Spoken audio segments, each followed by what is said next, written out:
You are listening to Squid and the Ultimate Leafs Fan. Hello, Canada and hockey fans of the United States and Newfoundland, and an extra big hello to Canadian servicemen overseas.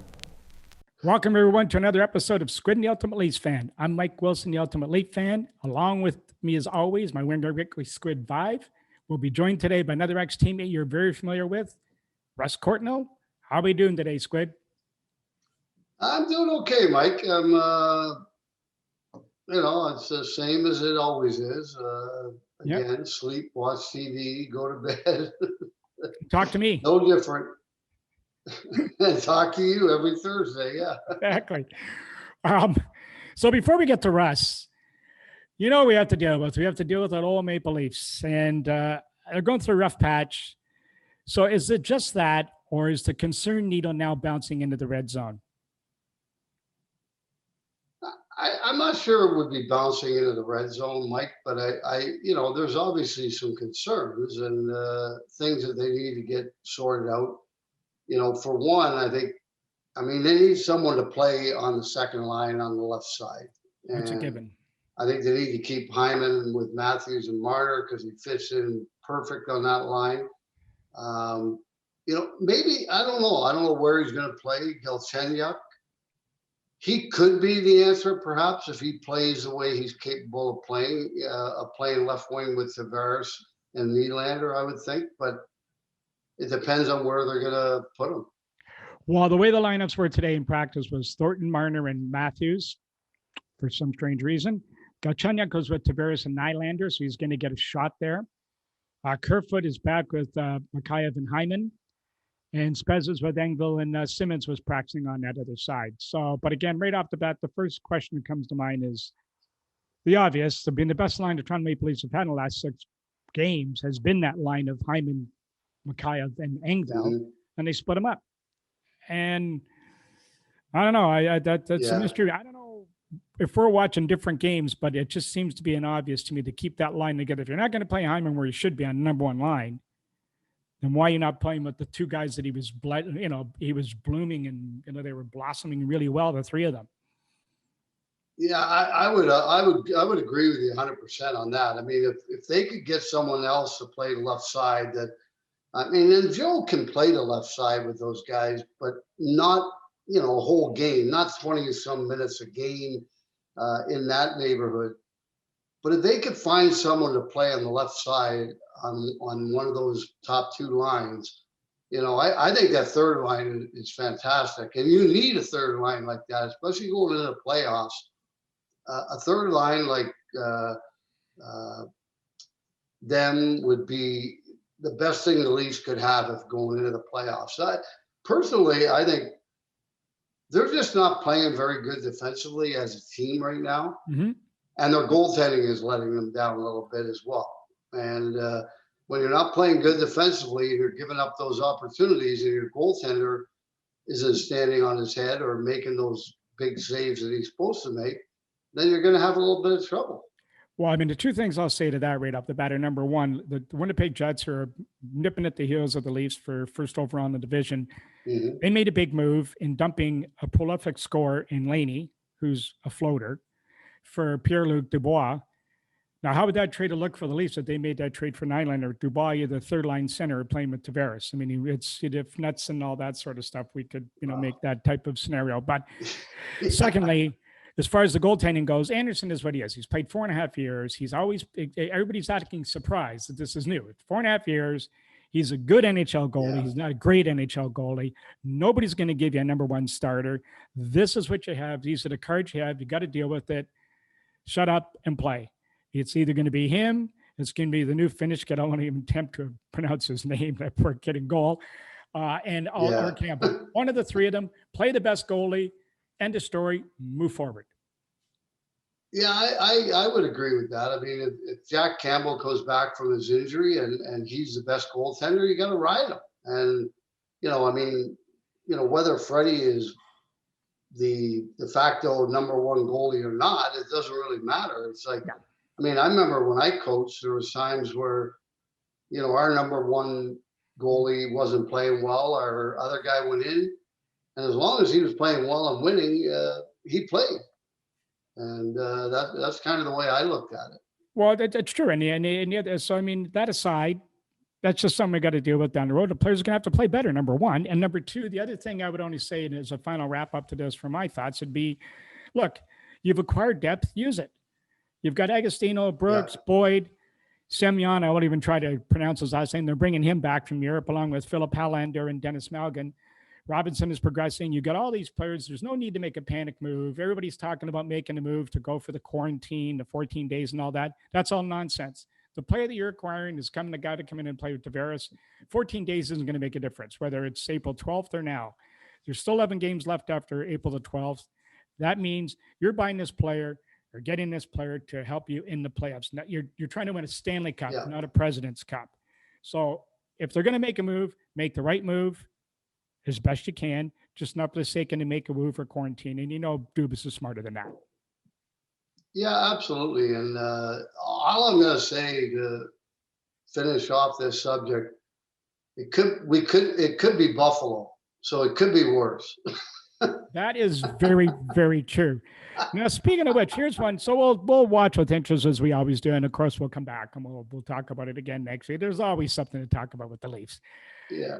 And here's one for you, and you can speak to this. Now, I read a little piece here this week that suggested or that pointed out that Nathan MacKinnon, as of Tuesday, had gone 242 consecutive games with at least a shot on goal. Now, to an average person listening to that, they may not think anything of that. Now, the record is held by Ray Borg at 206. Now, he was a defenseman, and he holds the record for most in the game, by the way, at 19. You had 14 one night and didn't score, but you got 3 the next game. As a player, just maybe, explain to the listeners how difficult it really is to get a shot on goal in a National Hockey League game. Yeah, I mean, it's not easy to do a game in and game out and continue to do that. But, the way I always looked at it as a player myself is that if I didn't have a shot on goal, then I didn't play well. Mm-hmm. Plain and simple. And, if I was playing well, nothing was going to keep me from getting 1, 2, 3, maybe 4 shots on goal or more on any given night. So if I didn't get a shot on goal, I would have to look at the tape and say, and look at things and say, well, wow, I'm really not getting into the game. I'm not doing what I should be doing. Therefore, I'm not producing any offense because I'm not getting any opportunities. I'm not even getting shots on goal. But it is still tough. I mean, people have to realize this game in and game out, it is very difficult to get a shot on goal. Never mind do it 242 times in a row. Yeah, I'm not sure. Yeah. There wasn't too many games, I don't think, that I played that I didn't get a shot on goal. But, nonetheless, you're playing against the best players in the world. And on any given night, you could go out there and, you might even play a good game and not get a shot on goal because it's not that simple.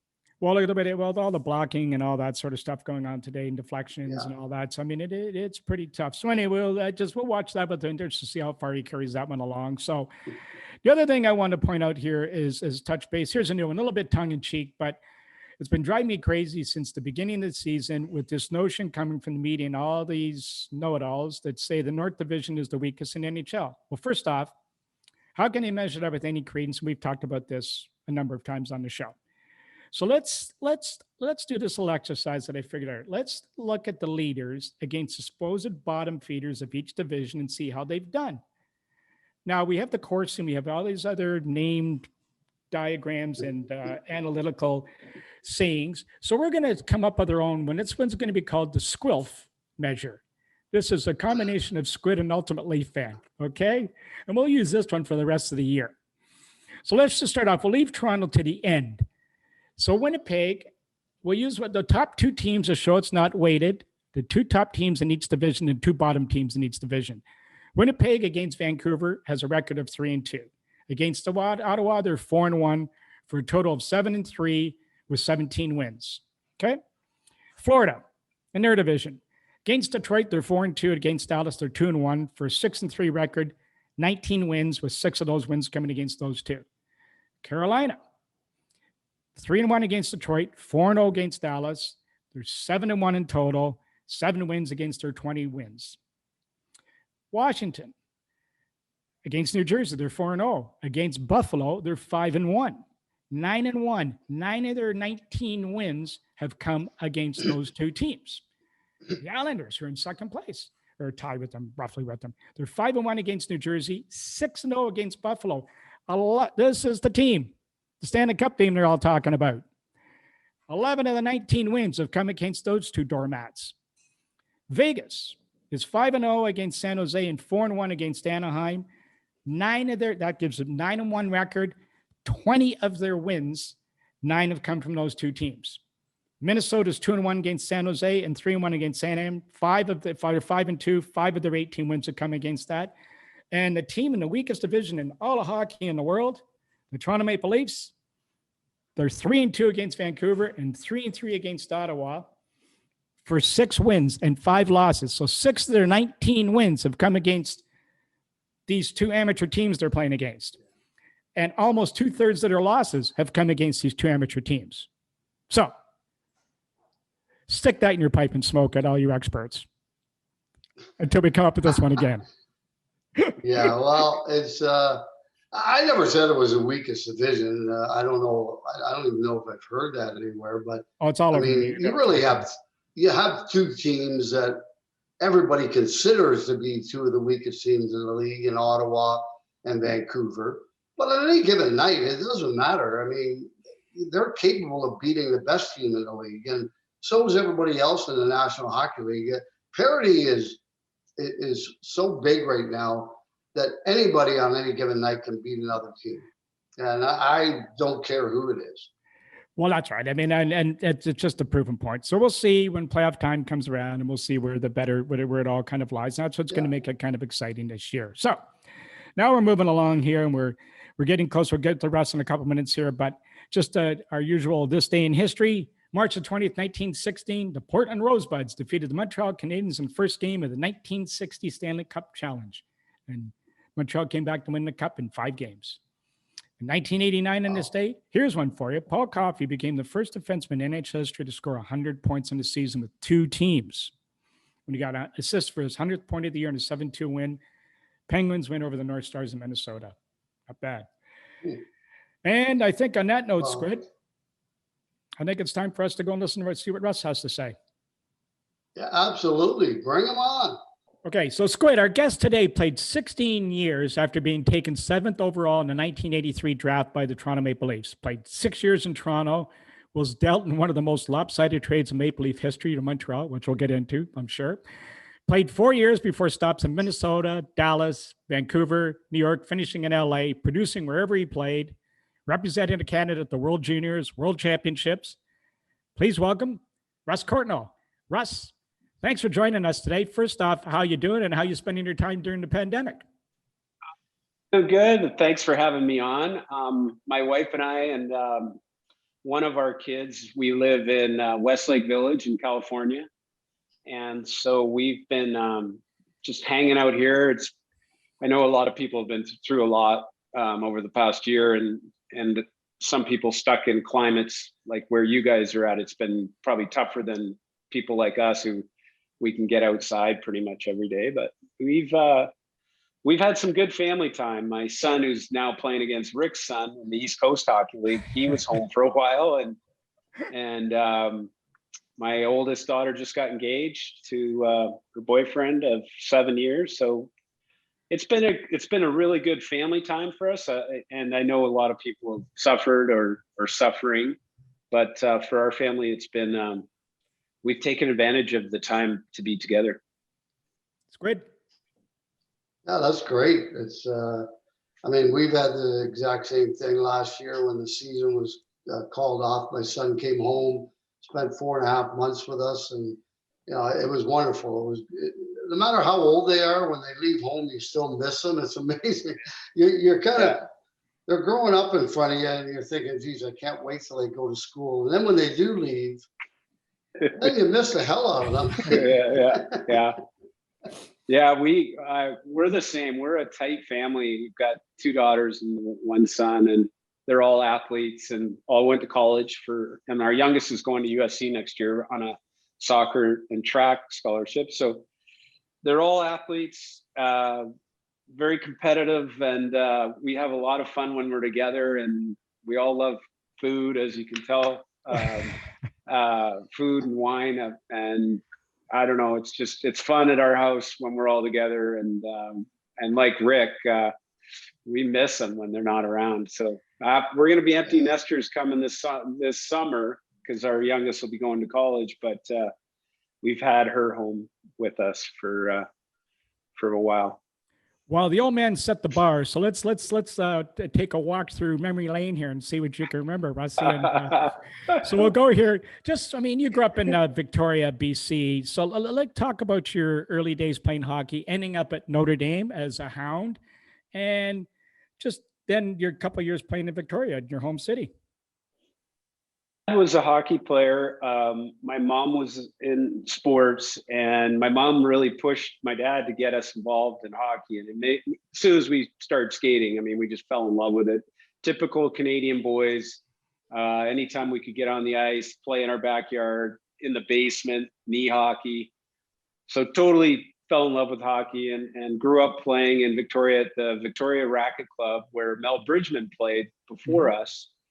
And he obviously went on to have a really good career and drafted by Philadelphia. And Victoria Cougars were in our hometown, and my brother Jeff and I, and my younger brother Bruce, all three of us played for the Cougars in the WHL. And before that, my dad was born in Winnipeg and went to private school in Winnipeg, and then moved to Victoria when he was 16. And he felt like we were soft living in the weather, the climate of Victoria, BC. So he wanted all of us to spend 1 year at least in the prairies to have a winter under our belt. So my brother went to Pinoca, Alberta for 1 year, played Jeff. He played when he was 14. And then when I was 14, my dad had passed away the year before, but I ended up going to Notre Dame in Saskatchewan when I was 14, stayed home when I was 15 in Victoria, and then went back when I was 16. And I was really fortunate to be able to go there, and my younger brother Bruce went there also. My son went there when he was 14. Great school, some great life lessons there, and then I played in the WHL, got drafted, and met Squid. He was our captain. I mean, I'll never forget it being 18 years old and walking in the Squid, that little foyer area. When we walked in the door of the dressing room where our sticks were, and Smokey had the skate sharpener there, and we'd always congregate there before we'd go out on the ice. But I'll never forget. There was Jeff Jackson, our 2nd round pick, Dan Hodgson, our 5th round pick. We're sitting, and Todd Gill wasn't there yet. The three of us were sitting on a bench, and it was for training camp. And there was Billy DeLego and Rick Five talking, and we were just like, we're all 18 years old going, oh my God. And then Boris Helming walked in, and it was like the sea parted. I mean, for 3 Canadian kids who came from all over the place, we all had the same awe effect. We were just in awe. And that's when I first met Rick, probably the first day I met him. Great. You can follow up on that one. Yeah, so, well, I mean, I remember when you came in, I think you came from the Canadian national program, correct? Yeah. From the national team? I came right after the Olympics. I joined the team. So I had training camp, then I went back to junior, made the world junior team, made the Olympic team, and then turned pro that February of '84. Right, okay. So you came in, and at what point, was there a moment, or was there a period of time where all of a sudden you realized that, okay, I am good enough to play with these guys, and started feeling like comfortable enough that, to say, okay, I'm here, I know I can do it, and I'm not going anywhere. Right. What happened to me was after the Olympics, I ended up getting called up, played 12 games, and I had some success. I played with you a little bit. I played with Jimmy Korn. And so I felt good, but I obviously was young. And so I thought, okay, next year it's going to be better. And then freaking training camp that year, Steve Thomas tripped me on a breakaway. I was out cold, spent the night in the hospital. And then 4 days later, we played against Quebec and Wilf Paymont elbowed me. And I didn't wake up till I was on the plane. Like I didn't come to, I was awake, but I didn't snap out of it till we were on the plane coming home, and this is in training camp. And that year I suffered from post-concussion syndrome, and I didn't realize it till about 5 years ago. So what happened, I got through that year, didn't play a lot, and was on the fourth line. And the next year I had a big game, and I think it was against, I had a game in Chicago that was good, but at home, I had a coming out game where I had, I don't know, 3 goals and 3 assists against Detroit. And that's the moment I went, I belong in the NHL. That I can, this is when I knew I was going to be at least in the league till I was, 28, 29, or play 7, 8 years. I don't know what you thought, Rick, when you played, but every summer I would tell, they'd go, people at home would say, how long do you think you can play for? And I'd say 6 more years. I'd say that every year until my last two. I went, maybe I could play another 3 or 4, but that was my standard answer, and ended up playing 16. Well, I ended up playing 13, and my answer usually every year was, probably a couple more at least. You never know. I mean, injuries, whatever. So I would always kind of try to keep it reasonable and say, I'm pretty sure I can play a couple more years. Yeah, I ended up playing 14 actually, but you just never know, because you don't know what the hell is going to happen, whether you're going to get hurt, whether or not you're going to get like he was rhyming off the teams you played for. I didn't even realize you played for most of those teams. I knew Toronto, Montreal, and Vancouver. I didn't know you had played for the Rangers in LA. And where else? Minnesota? Minnesota. I played there the last year. I got traded from Montreal to Minnesota, and Norm Green owned the team, and he told me when I got there, he said, "Don't buy a house. We're moving to Anaheim." And I went, really? And then Disney went to the league and said, we want a team. So Disney got Anaheim, and Norm Green got to pick any city in the country where he wanted to go, move the team to, because he let Anaheim or Disney have his place for Minnesota to move to. So he picked Dallas. So I played 1 year in Minnesota, 2 years in Dallas, and then I got traded to Vancouver. Well, what I want to do, Russ, is I want to go back before you came to Toronto, and just leading through all of that. You're a Western kid. But there's a couple of questions in here. You can tie it all in. First off, leading into your draft year, what kind of buzz was going into the draft day for you? Were any teams kicking tires? Yeah. Did you do any interviews? And what did you know when you finally got selected by Toronto? What did you actually know about the Toronto Maple Leafs and the city? Interesting enough, I had played at Notre Dame when I was 16. I made the Victoria Cougars when I was 17. My brother was an overage, and we just started clicking like brothers do. And I started playing well as a rookie, and I was playing with Stu Kulak, who was drafted by Vancouver, my brother who was undrafted, and so I was feeling real confident playing with 2 older guys. And then we're on the bus going somewhere, and the Hockey News was like the Hockey Bible back then. And so somebody passed me the Hockey News, and it said on, I don't know what page, Central Scouting first round rating. And I was rated like 18th, and I went, oh my God. And that was my moment of, I think I'm going to get drafted into the NHL.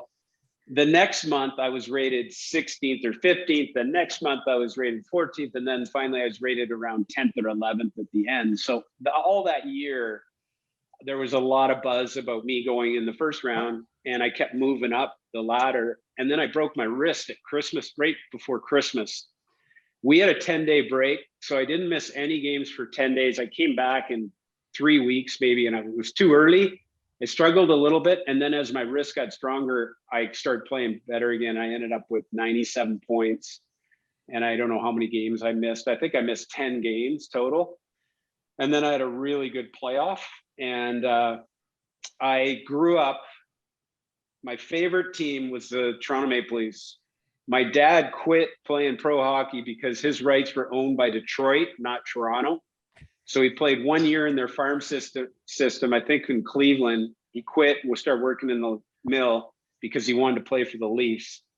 Every Saturday night, we watched Hockey Night in Canada. My dad made a stand for the anthem downstairs in front of the television. And all we did was cheer on the Maple Leafs. And my favorite players were Keon, Sittler, and then my all-time favorite player was Boris Salming.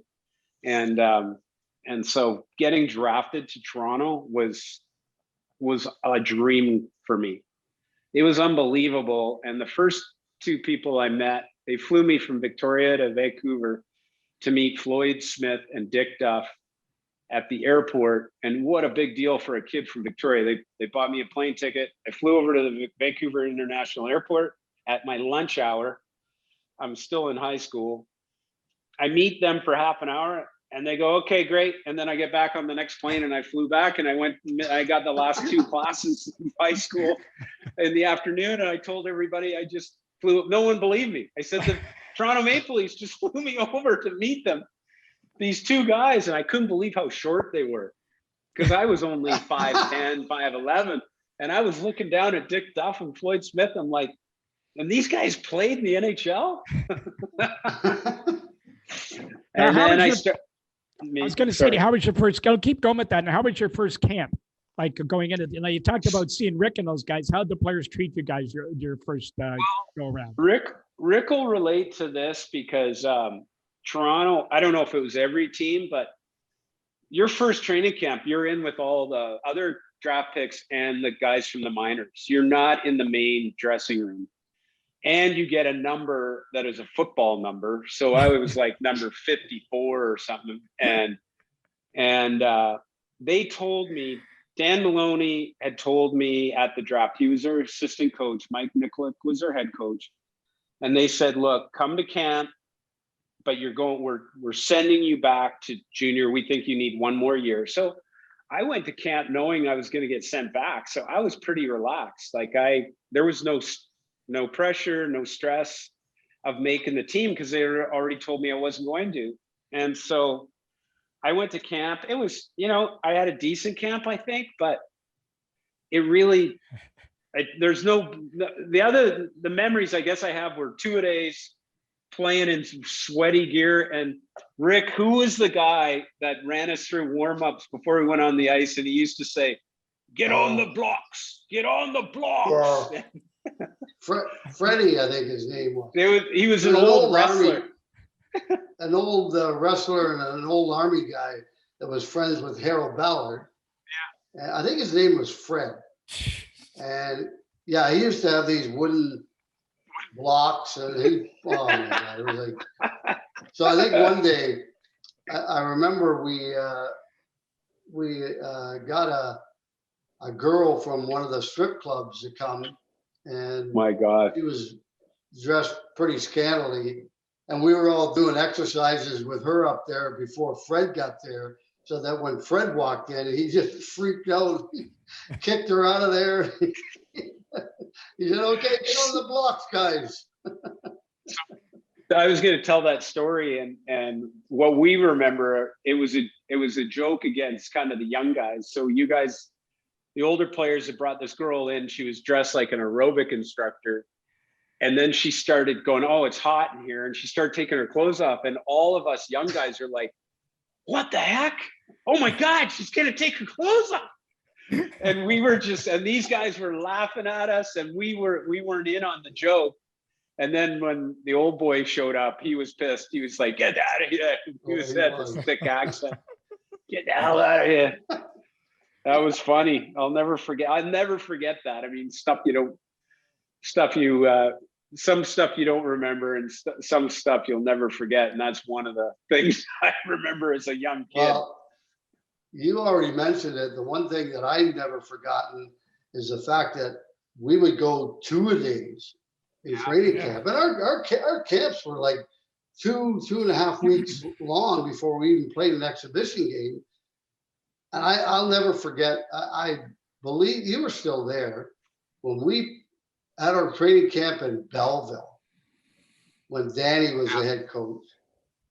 And we had to do laps in that Olympic-sized rink and down and backs. And oh my God, that was a year after Terry Martin had gotten salmonella in New York. And the next year, he couldn't get through training camp. And it was brutal. Yeah.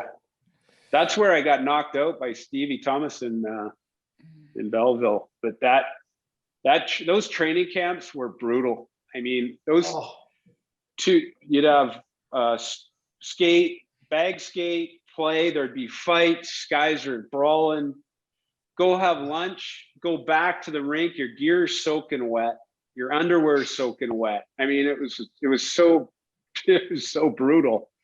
And we just, we skated and skated and skated. And I think we were starting to come into camp at that time in somewhat good shape, but I think it was left over from what the years you heard where guys would go to camp to get in shape.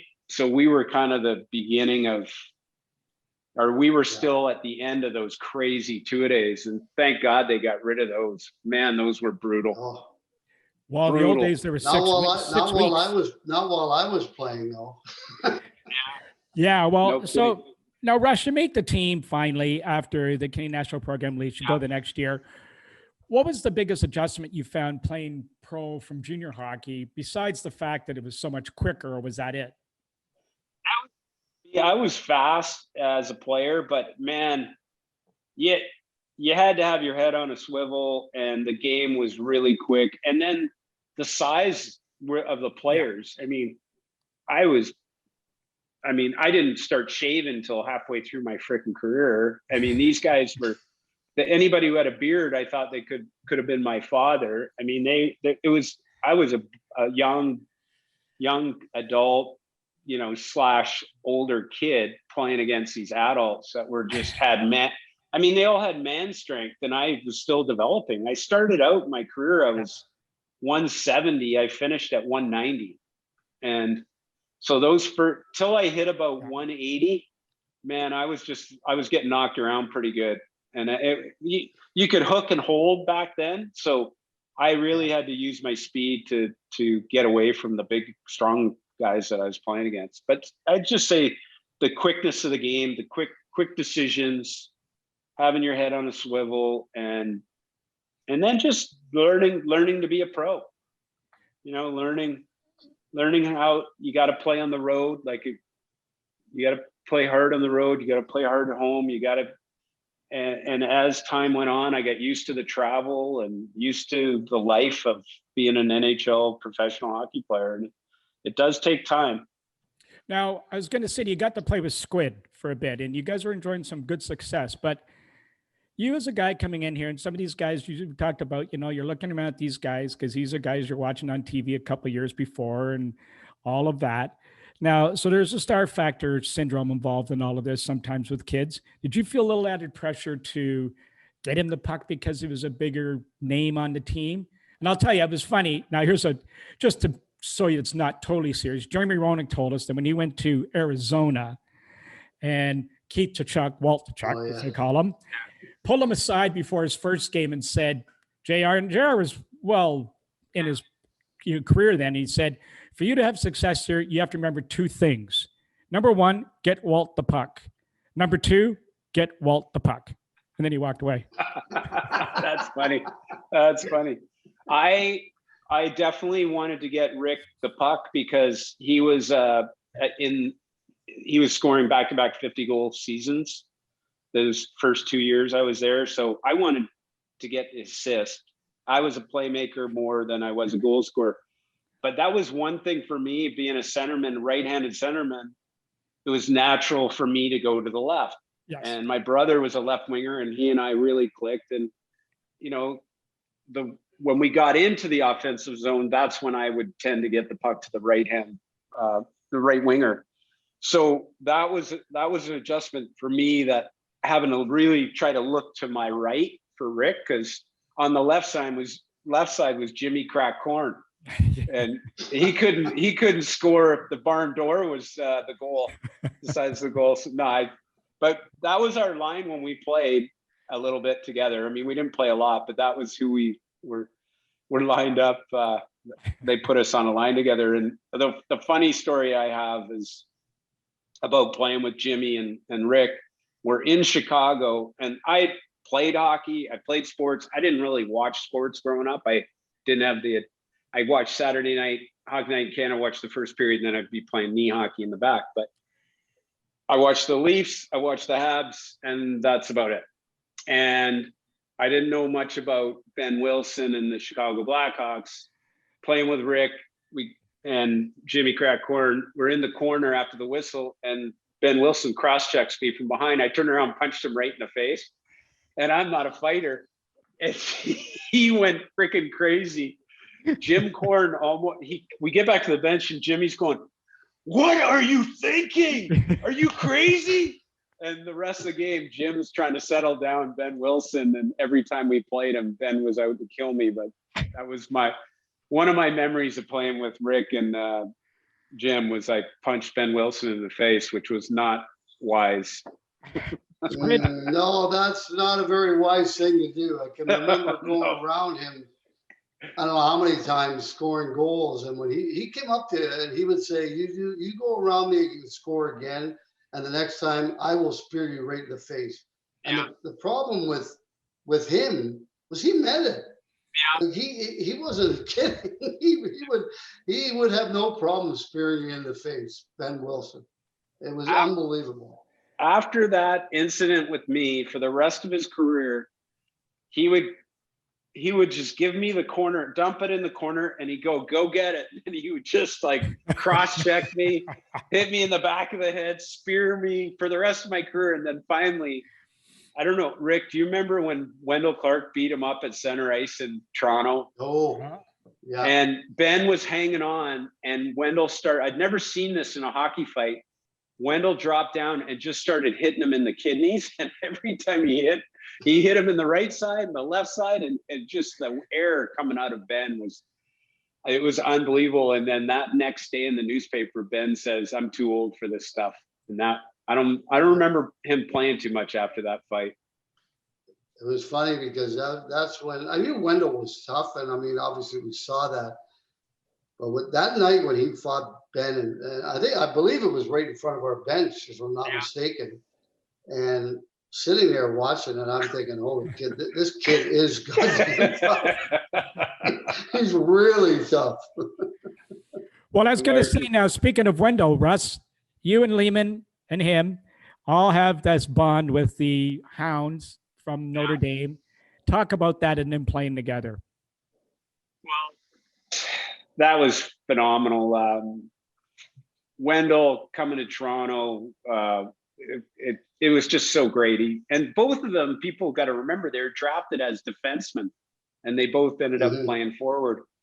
And so I just tell people I was so bad defensively that they put 4 defensemen out there with me. Wendell was on left wing and Gary was on right. But it was great. We're young. We're all a year apart in age, and we all went to school together, so we had this common bond from being at that school.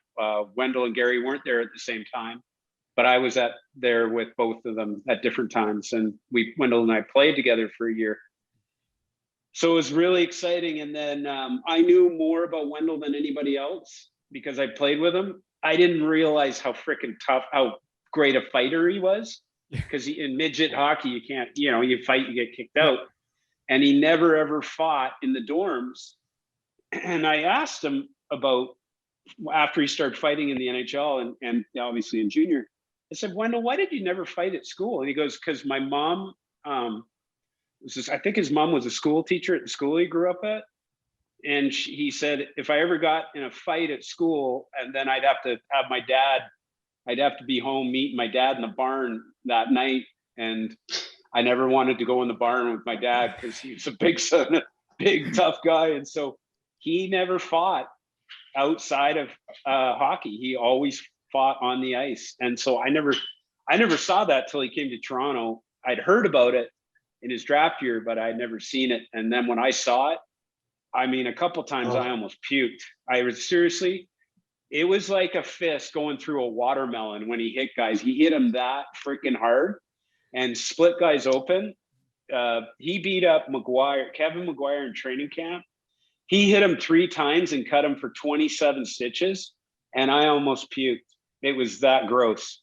Well, didn't he fight Ty Domi once in training camp, and they actually counted the punches? I think it was like 23 times he hit Domi before Domi even threw a punch. I don't think that was Wendell. I think that was Chris McRae. And was that Chris McRae?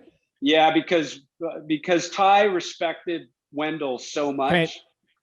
I mean, Ty used to sit on Wendell's doorstep and wait for him to come home. I mean, he idolized Wendell. There's no way they had a fight. So that fight was Chris McRae. Was it Chris McRae? Yeah. So speaking of Wendell, I remember him and I were at an event here in Toronto, and we were just talking. I said to him, I said, how great was it in Toronto in like 92, 93 when you went to the conference finals? It must have been. And he said, yeah, it was pretty incredible. He said, in the city of Toronto. But he said, you know what? He said, in 85 and 86, we had better teams in Toronto, but we just didn't have the management or the coaching to get us over the hump. And I thought, that's pretty crazy. And then I went back and I looked at the rosters, and he was right. We had a better team in 85 and 86. And then, but we didn't have a manager or an owner that would pay for a good general manager. And we didn't have a general manager that could pay for a great coach. Otherwise, I think if we had stayed together and kept that group together, I think we could have done some damage, within 3-4 years. Yeah, we had a really good team, and we were just clicking. And then we came together in that playoff. We swept Chicago. That was when the first round was best of 5. We swept them in 3. We lost in 7 to St. Louis. And Rick, you had a bad hand, or maybe even a broken wrist or something. I can't remember. Ribs. Oh, no, that was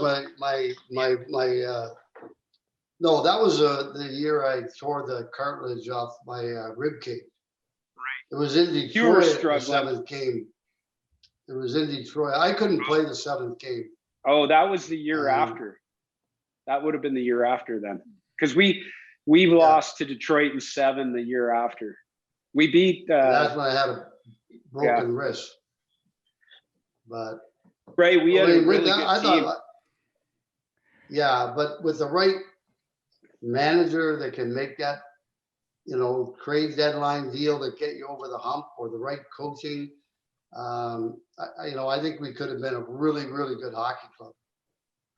Well, did every year at the deadline, they would they'd make a big trade, even when they were as good as they were, to get them over the hump. They got my brother and Ranford for Andy Moog, who was the backup one year.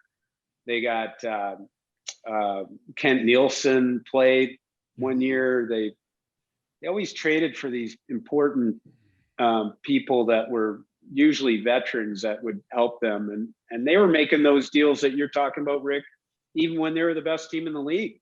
Mm-hmm. And we, unfortunately, I think they were trying to build with the young guys, but that was too bad when they didn't re-sign Dan Maloney. It just started falling apart after that. Yeah, they let him go. Speaking of that, number of guys have mentioned that Maloney. Yeah, I think that was a bad move when he wanted 2 years and they would only give him 1. So he said, okay, well, I'm out of here. And he went off to Winnipeg and got his 2-year deal.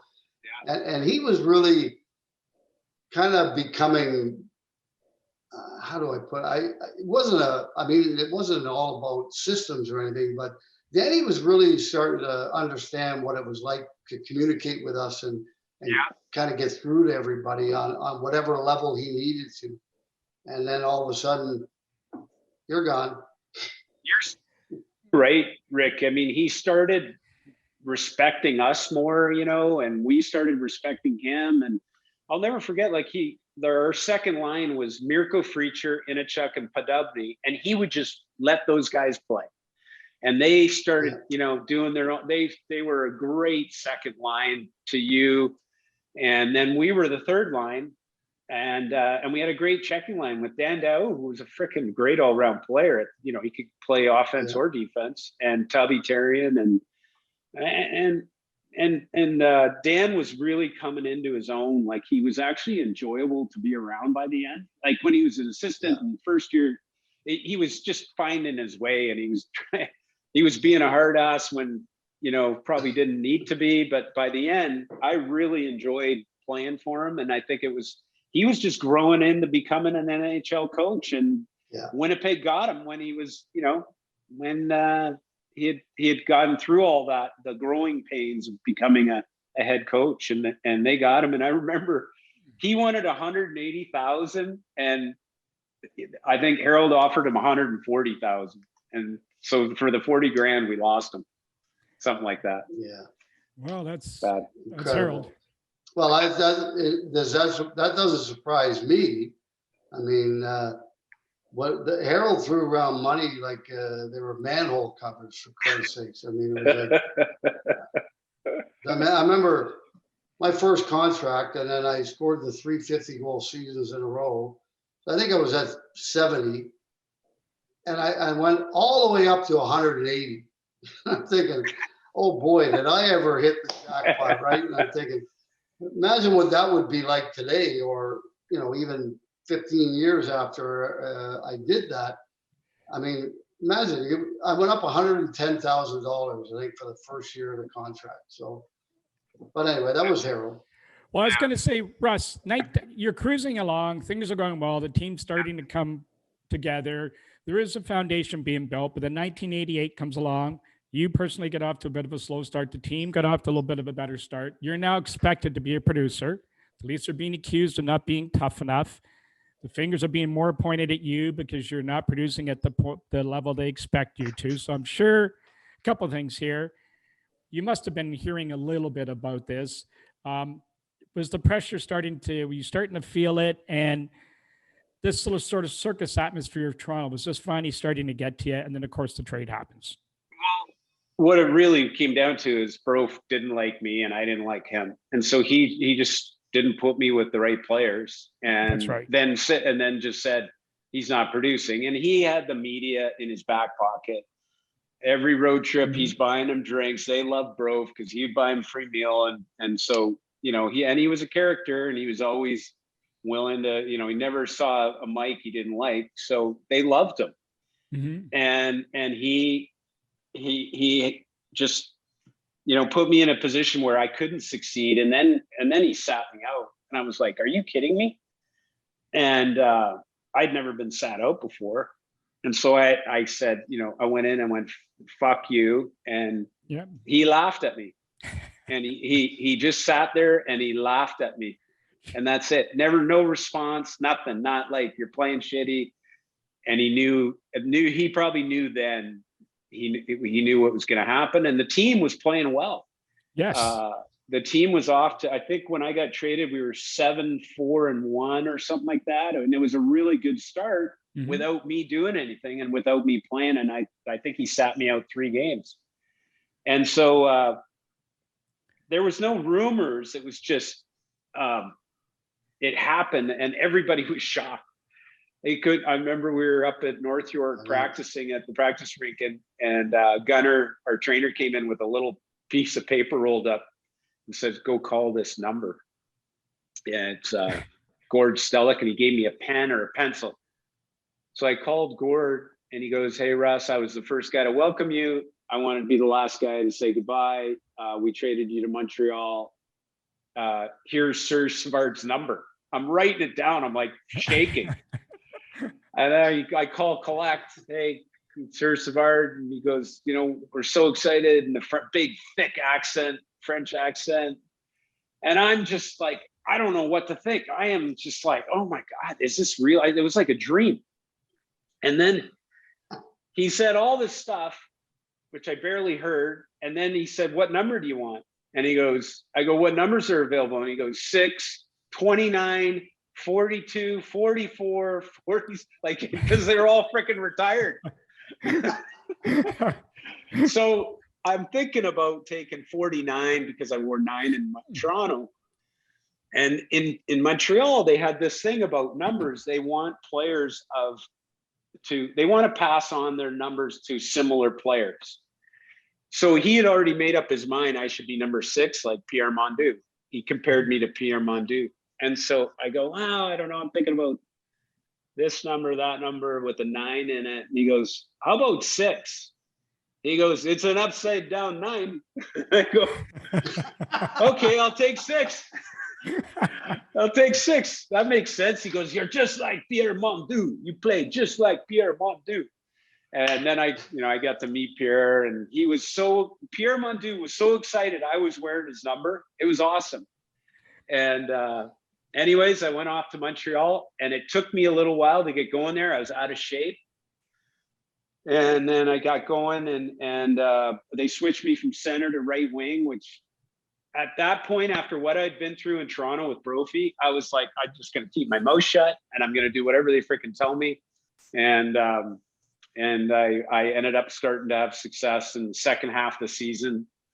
I didn't have many goals in the first half, and I remember I was out with Shane Corson and Mike Keane for lunch, and I said, I'm going to score 20 this year. And they looked at me like I was nuts, because I think I had 4 at Christmas, 4 or 5 goals. And they looked at me like, yeah, right. You're not going to get 20. I ended up with like 21, I think, or 23. And then I had a really good playoff and a few good years there. Well, I was going to say, did you ask the question who you got traded for? And when you found out, what was the reaction? You must have thought, oh my God, like what has this come to? Everybody had that reaction. And I was in hell with John Brophy.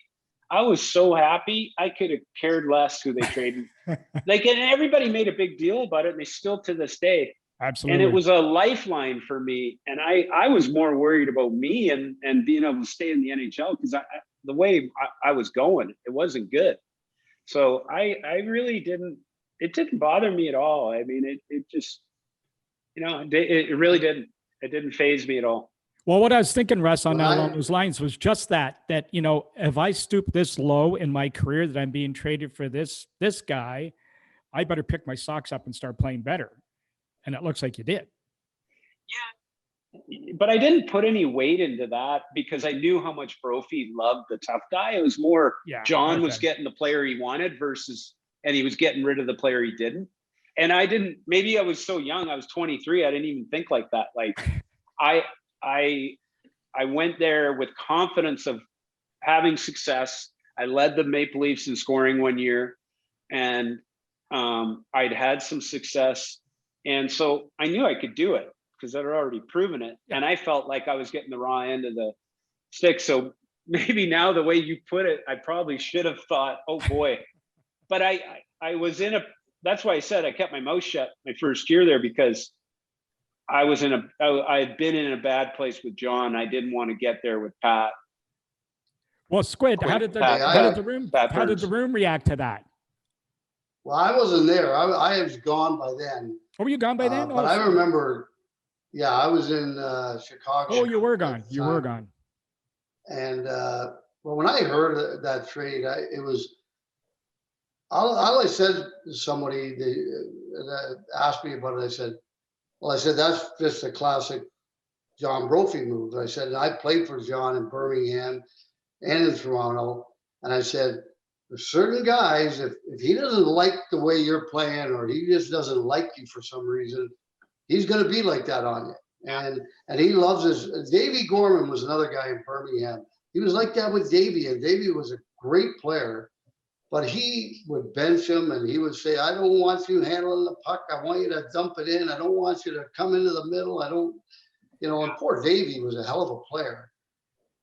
But as soon as I saw that, I went, that's a classic John Brophy move, because he wanted a tough guy, and he didn't like Russ for whatever reason, and he sat you out, which I couldn't understand, but that's just John. That's the way he was. Well, he took it away from Wendell Clark, number one, so that right away, put a big hole in your game. Yeah, well, Wendell was injured. That's when he started having his back problems the year before. So Wendell wasn't playing when I got.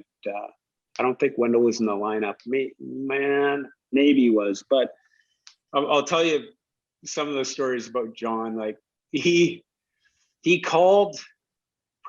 His practices, you'd think were over, and then John would get all fired up, and we'd start getting bag skated again or whatever. So Boria was injured, and we had put a hot tub in the dressing room in Toronto, and we'd all get in there. We call it the hot stove. We'd all sit in the hot tub and talk and tell stories, and if the young guys were out the night before, the old guys want to hear what the hell they were up to because they're all married. We were single, and anyways,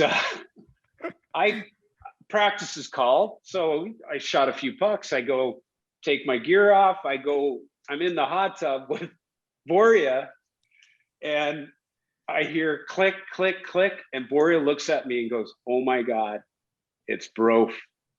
He came off, he saw me leave. I got undressed quick. I got in the hot tub. And he goes, "We're about to start fucking power play practice, and you're in here having a goddamn executive hot tub with this fucking old bastard." He points at Boria.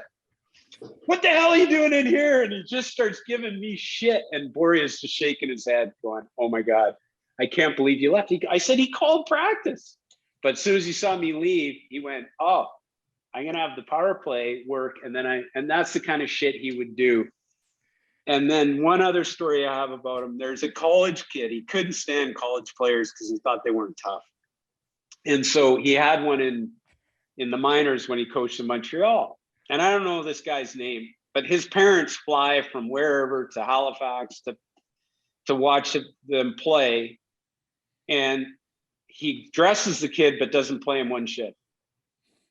He goes, and he's one of his better players. He goes up to Brof the next day. He goes, "You didn't play me. What's wrong?" He goes, "Nothing." He goes, "Well, my parents flew all the way here to watch me play." He goes, "Are you going to play me tonight?" He goes, "As soon as they leave, you'll be playing again." He went and told his parents, he goes, he's not going to play me until you guys leave. And that's the kind of shit Brof did to people he didn't like. Yeah. He did. He was a beauty. He is a beauty. Well, I was going to say, you touched on it, Russ. Now, I was going to say, coming to Toronto from out west, I was going to say this one tonight, but you walked right into it. We'll go right into the Montreal one after this. As a young single guy going out, you guys obviously had some fun. You got recognized. I mean, after a while, though, how did you deal with it all? Because, I mean, you probably couldn't go anywhere without being recognized in those days. So, I mean, how was it? You must have had some fun, too, though. It was so much fun. And Toronto was interesting back then. Not a lot of people lived downtown, and especially our age. So we would go out to Mississauga, or we'd go near the colleges and stuff. And I'll tell you, we would go to this bar, and they'd have a dance contest, and it was in Scarborough, I guess. Scarborough. Or what was it? East side of Toronto? What's east side? Well, it'd be Scarborough. There's Scarborough, the beaches. Scarborough. Yeah. So there was this bar, and they had this dance contest. So we went, and Wendell won it. And I'm telling you, Wendell can't dance. That's how popular we were. But we had fun. It was Todd Gill, and Steve Thomas, Todd Gill, Jeff Jackson, Wendell Clark, myself, and Dan Hodgson. And those were some fun times. Thank God there was no phone cameras in those days. Yeah. Remember that? Yeah, we rented a limo New Year's Eve. I'll just tell this one last story. We rented a limo New Year's Eve. We put beer in there, and we were just going to drive around town because the next day we played the Montreal Canadiens. So we knew we couldn't go out, but we wanted to go see the city. I don't know, Dan Hodgson came up, "Let's rent a limo, put a bunch of beer in it. We'll just drive around town and just be part of the action, but no one will see us." So we ran out of beer. We got more beer. We ran out of beer. We got more beer. And Motor City Smitty's wife found out, and she phoned us and gave us shit the next day. We played the Montreal Canadiens. Jeff Jackson was in the limo. He got first star. I was in the limo. I got second star. And I think Dan Hodgson was third star. because we were so scared that we were going to get in trouble because we had rented this limo and drank beer, maybe a little bit too much beer the night before the game. Now Well, back ahead, then, Squid. that wasn't really frowned upon that badly, as long as you played hard the next day, played guilty, whatever you want to call it. But I imagine you spent a few nights at the Madison Avenue pub. Oh, jeez. More than likely. But that became popular after I left because Clarkie lived up the road and he started hanging out at the Madison Avenue pub. And he was the one that put it on the map. I mean, people went there to meet Wendell. So I went a few times with Clarkie, but it was after I'd been traded that I heard about this Madison Avenue pub and how much fun Wendell had there. He enjoyed himself there for sure. Now, so you end up leaving Toronto, you go to Montreal, you go from one hockey hotbed to another hockey hotbed.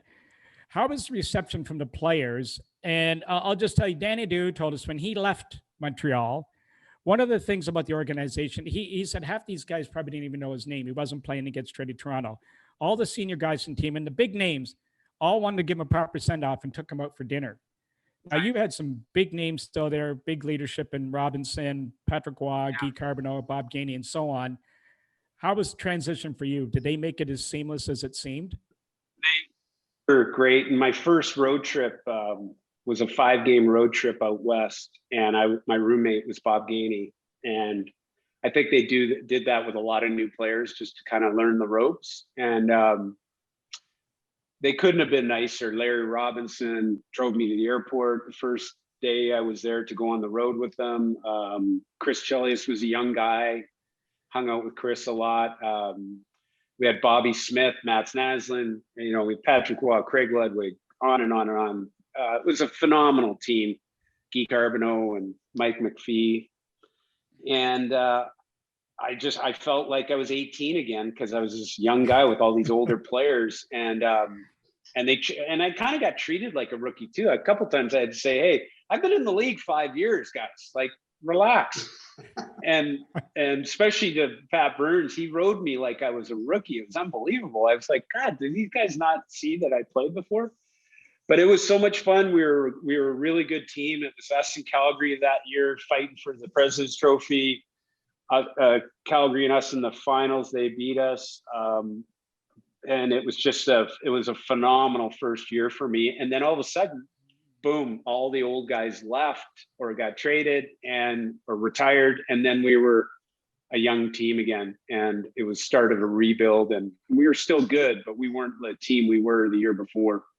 Well, a couple of the guys I was going to say to you, Russ, you mentioned one. Hold on, Mike. Oh, go ahead.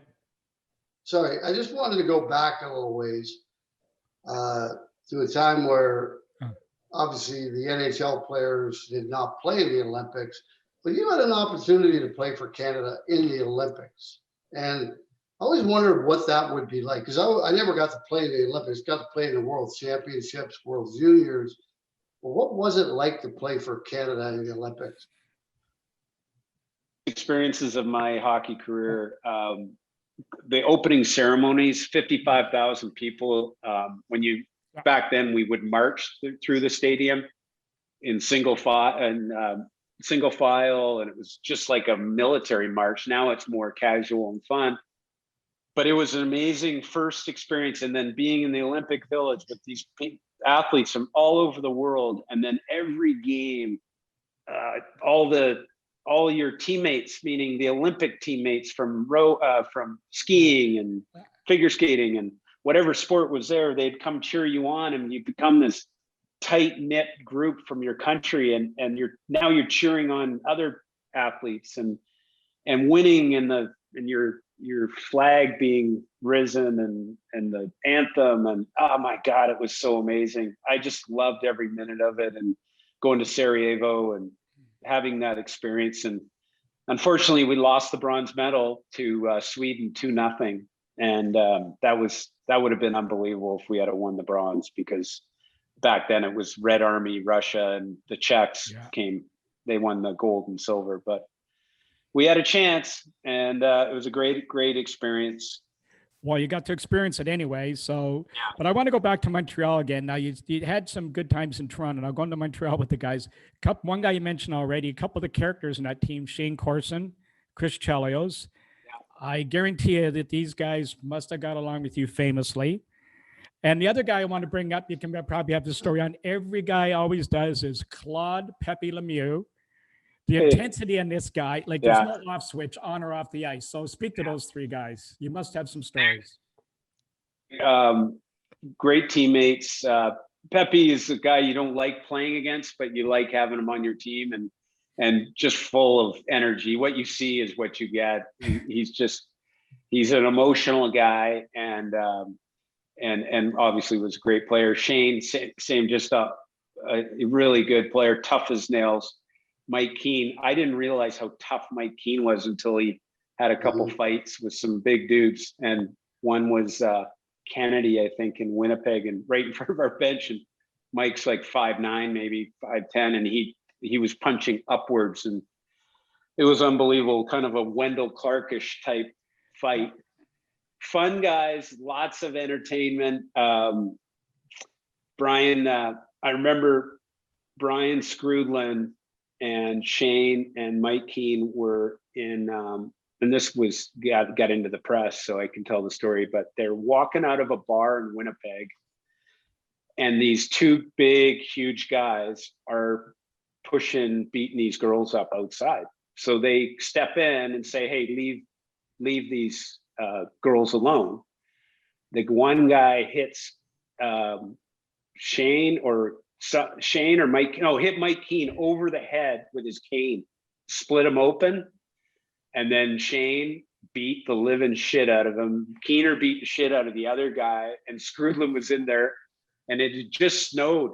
It just stopped snowing, and there was blood everywhere. And the only guy who was cut on our side was Keener, but the other guys, they just decimated, and they got thrown in jail, and these guys ended up being pimps for these two girls. They were prostitutes, and they were beating them up over money. And then a witness saw and came to their defense and said, no, these guys were helping these girls out. So they got off. But the next day, Pat Burns was giving a shit, and these guys roll in, and he's like, "You can't do this, Montreal Canadiens. We can't have this. We can't do this. I can't." And Screwy just stood up and goes, "If it happened again tonight, I would do the exact same thing. Those guys deserved it. And Keener and Shane are my freaking teammates. And if they're in trouble again, and if it happened tonight, I don't care if I go back to jail. I'd get right back in there again." And it was in the media for a while, but it went away. But those guys were a lot of fun. And Montreal was a ton of fun. And what about Chelios? Chelly was great. Chelly, like I was single, and Chelly was married and had just started a family, and so he never went out in Montreal. But when I go out in Montreal, it's late, and so when we went on the road, I was like happy to stay in and get some sleep. And Chelly go, come on, I can't go out when we're at home. I've got the baby and married, and so let's go out. So we go out, and Chelly would walk over to me. He'd see me getting tired, and he'd hand me an espresso shot with Bailey's in it and goes, you're looking like you're a little tired. Here's a pick-me-upper. I don't want you to go home. So I had a lot of fun with Chelly. He was great. I lived at his house during the finals that year. My lease was up, and he moved me into his house with his wife, Tracy, and they took care of me. Chelly's a great guy. I see him once in a while down here in LA. He has a beach house not too far from me, and he plays golf out here with Gretz and McEnroe. So I see him here at Sherwood Country Club once in a while. And Pat Burns, relationship there. He was hard on you, I'm sure. Yeah, he was hard. He was tough on me, and he didn't like me. I didn't really like him. He was just starting to coach in the NHL and finding his way. And Pat was, I don't know if he just didn't like the way I played, didn't like me personally, but it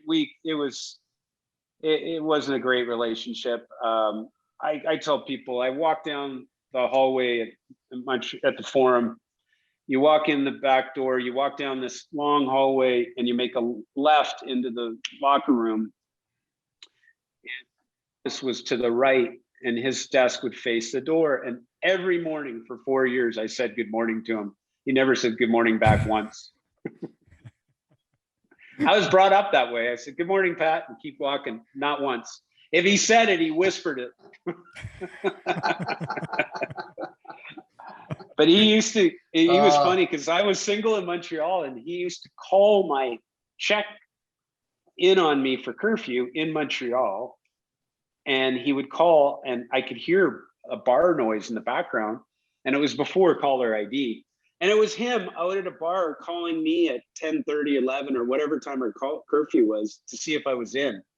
I mean, if you're going to break curfew, you're not going to do it in Montreal because everybody there, even the blind man, would recognize you. So you can't do anything in Montreal without people. I'll tell you what playing in Toronto, Montreal was fantastic. When I was there in Montreal, I tell people this is what it's like to be a Montreal Canadian. Our backup goalie, Brian Hayward's in old Montreal having dinner with his wife. Across from him is Mick Jagger and somebody having dinner. And out of the kitchen comes the chef with a pad and paper, runs right at Mick Jagger, turns his back to him, hands it to Brian Hayward and goes, "Can you give me your autograph, Mr. Hayward?" He signs it, gives it to the chef. He turns his back to Mick Jagger and runs back in the kitchen. Mick Jagger goes, excuse me, who are you?" And he goes, "Hi, my name's Brian Hayward. This is my wife." And he goes, "What do you do?" And he goes, "I play for the Montreal Canadiens." He goes, "I've been all over the world. That has never happened to me ever. I'm buying you dinner. Thank you very much." That is unbelievable. Yeah, that's what it's like to be a Montreal Canadian. Squid, you can't top that one, can you? No, I can't, but I can only imagine you win a Stanley Cup in Toronto. And I'm pretty sure that Toronto would be very, very similar if they could win a cup here this year, next year, maybe a couple in the next 3 or 4 years. Those guys won't be able to go to Toronto without anybody recognizing. I would say no. Hockey That town. would probably be the case. Yeah. I mean, look how famous all you guys are when you're there. I've seen it.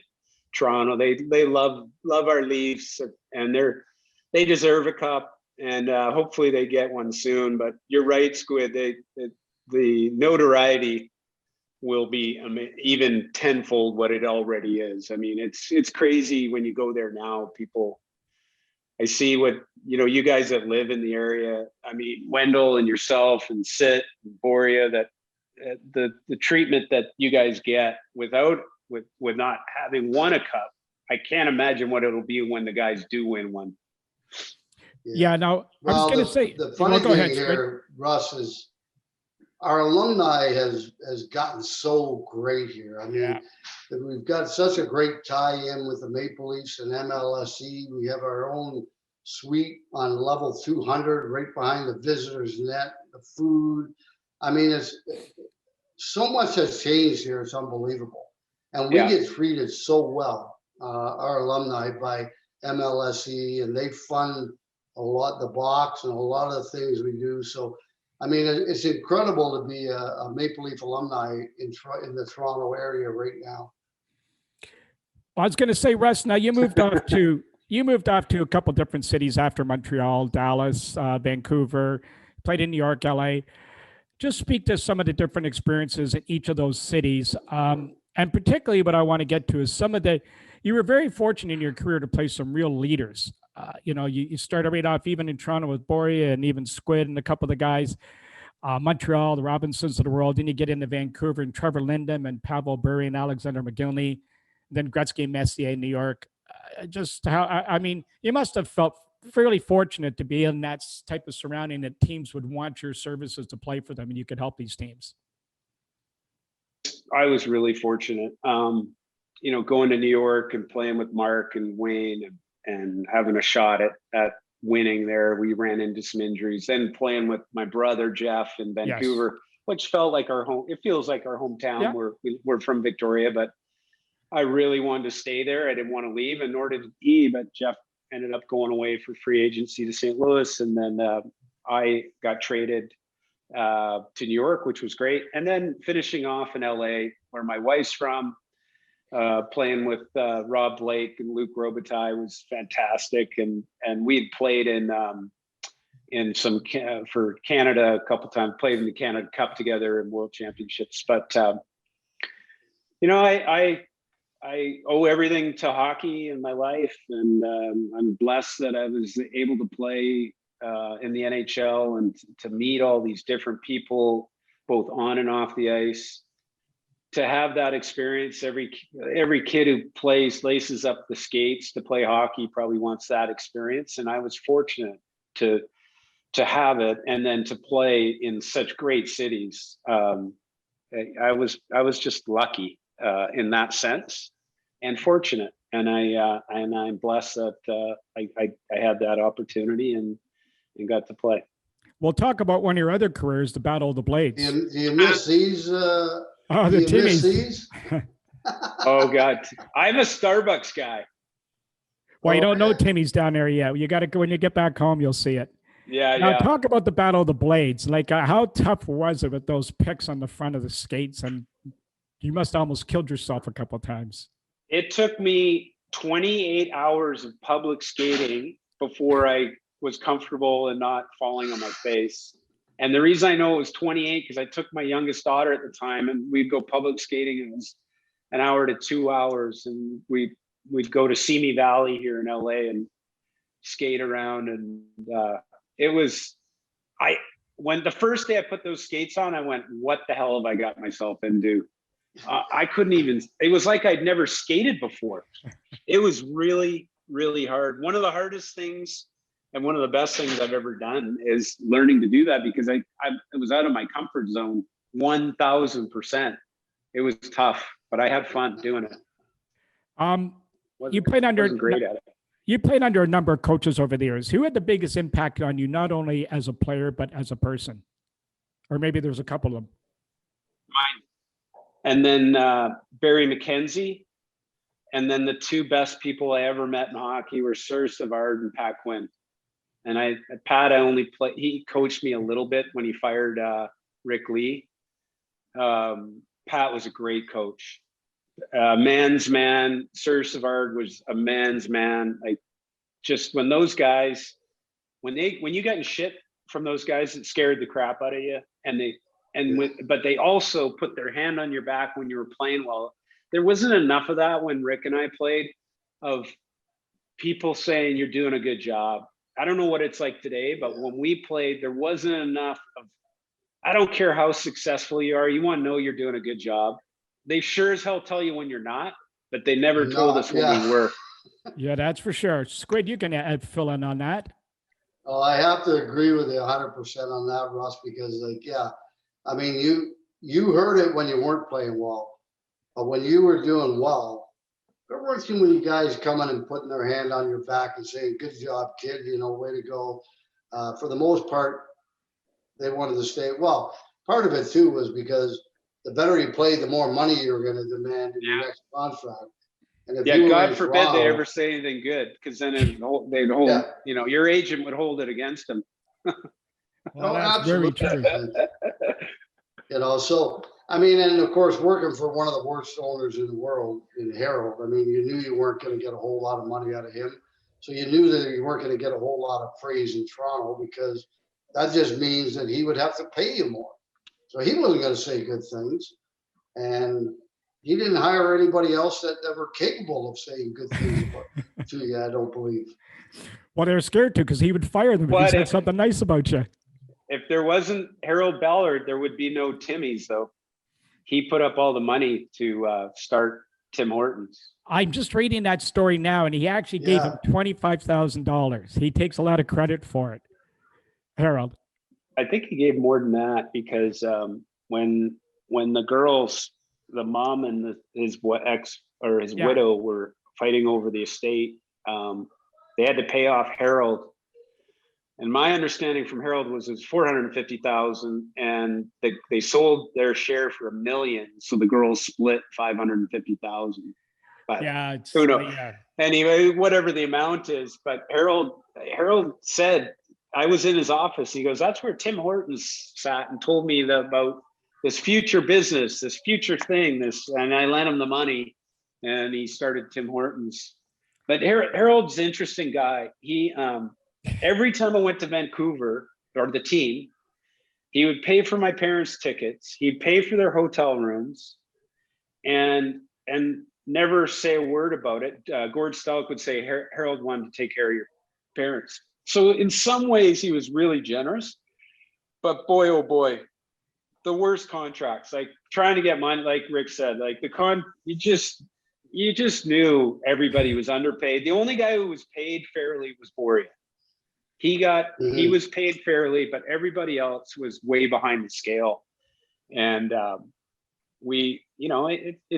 when Calgary Flames, they all felt like they were well paid and they felt like they owed it to the team, and they always played hard for the management and the owners. And they'd always go to these PA meetings and go, "We have no complaints because our team pays us well." Montreal Canadiens, you get there, everybody was paid well. And they always felt like they wanted to play hard. And all the other teams in the league were bitter.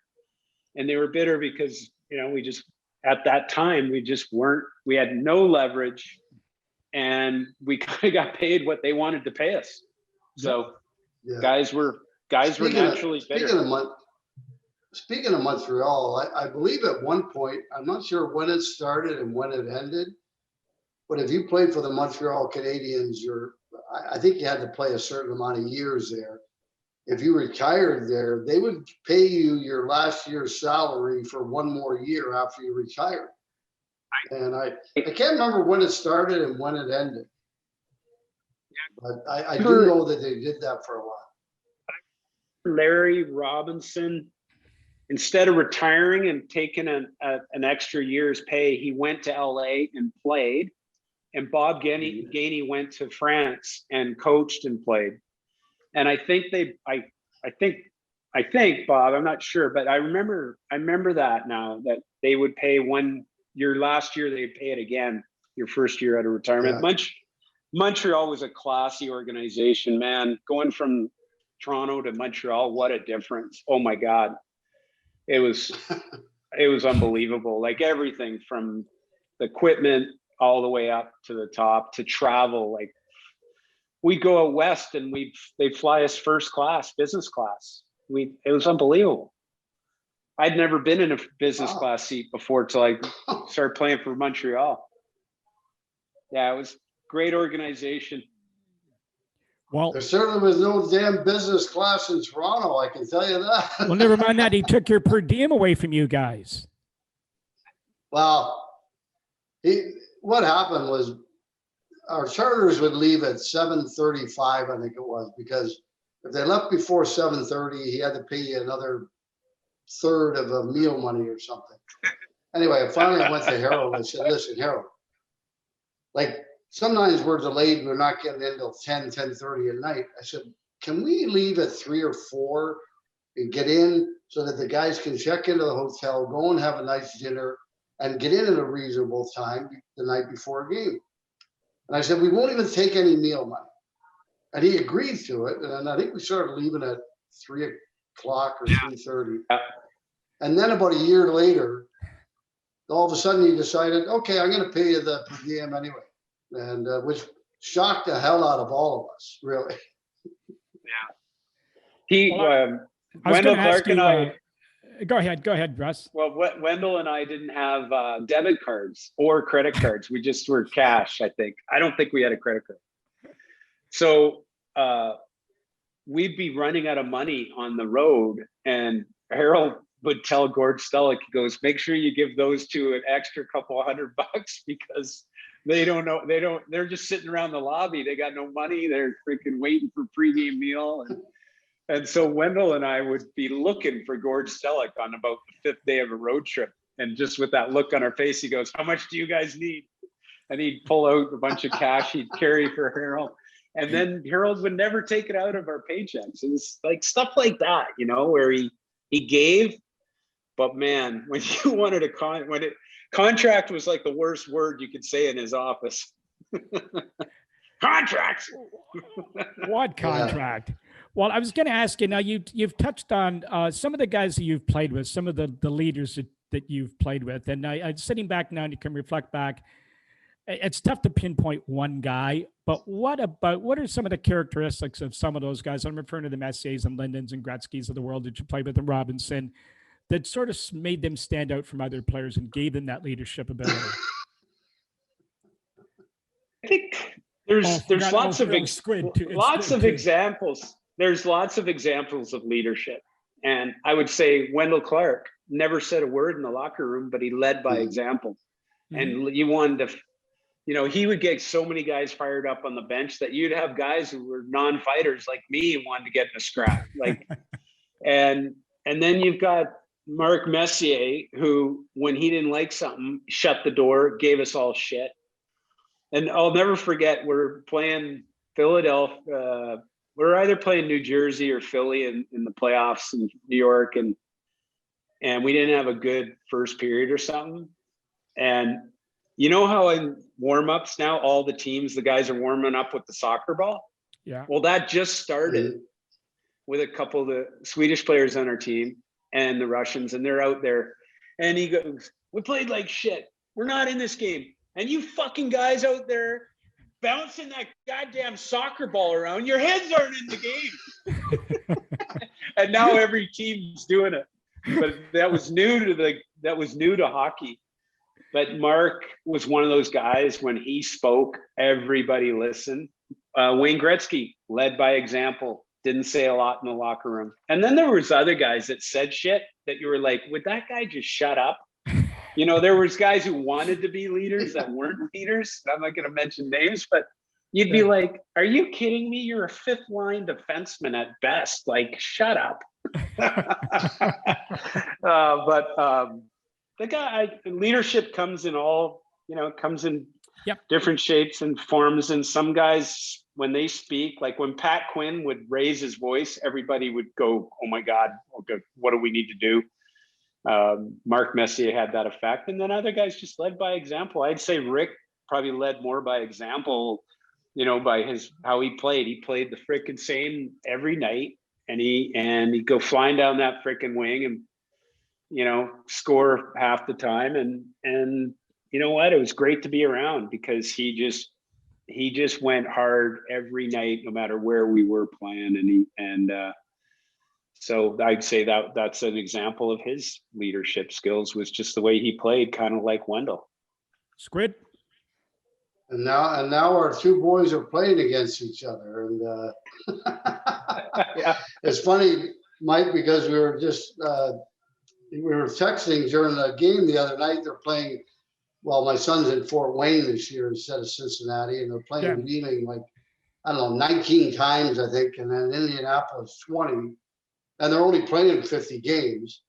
And anyway, we're texting each other during the game, and it was quite nice, actually. It was funny because as soon as I saw his name, first game they played them, which was their first game of the year, I said, it's got to be Russ's son. I said, or Jeff's, one or the other.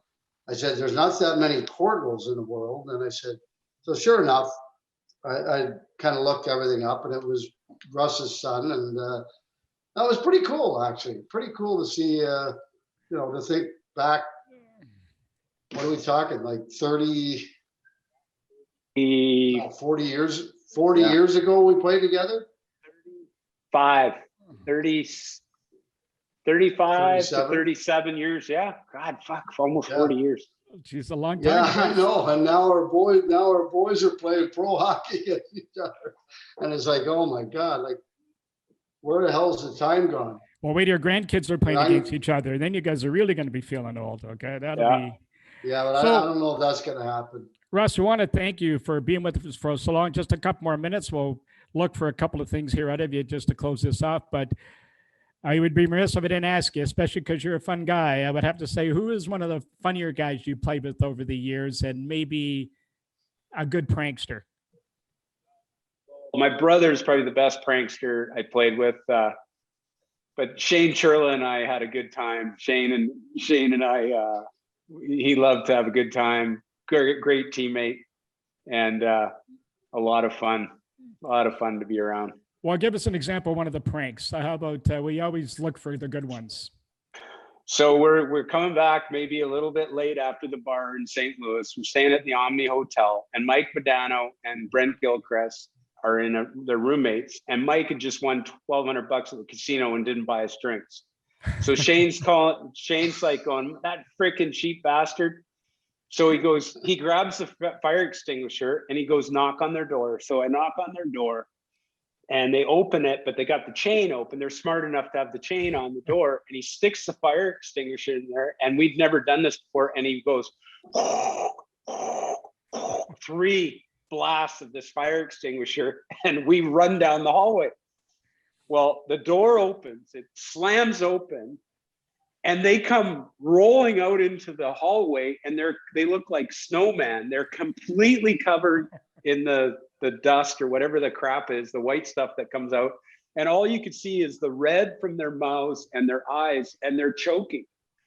I guess what happens, that thing sucks all the oxygen out of the room, and that's how they put the fire out. And we didn't know this, and we almost freaking killed them.